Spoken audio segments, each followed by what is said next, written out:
Nous allons terminer ce catalogue de description des acides aminés protéiques par les acides aminés à chaîne latérale chargée, en commençant par ceux qui peuvent prendre une charge positive à des pH physiologiques. Il s'agit de l'histidine, de la lysine et de l'arginine.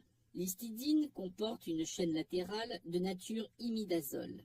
L'imidazole a des propriétés aromatiques, ce qui fait qu'elle est également incluse dans le groupe décrit précédemment dans certains classements.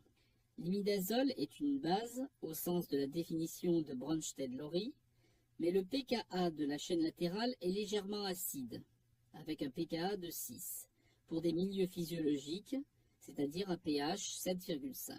Le point isoélectrique résultant de l'histidine est neutre à 7,47. C'est un acide aminé essentiel dans l'alimentation chez l'homme. La lysine possède une chaîne latérale aliphatique de 4 carbones terminée par une fonction amine NH2.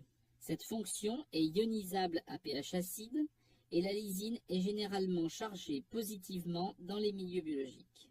Nous verrons que cet acide aminé peut être modifié par acétylation. La lysine est un acide aminé essentiel dans l'alimentation chez l'homme. L'arginine a une chaîne latérale avec un groupement guanidinium. Ce groupement est ionisable et toujours chargé au pH physiologique. C'est l'acide aminé le plus basique et le plus hydrophile.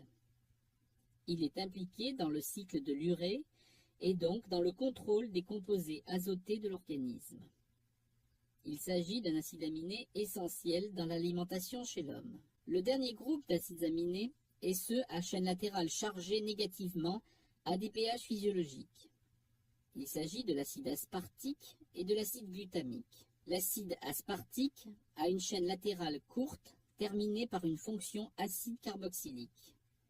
Cette fonction est ionisable à pH basique et généralement chargée négativement à des pH physiologiques. L'acide aspartique est un acide aminé non essentiel dans l'alimentation chez l'homme.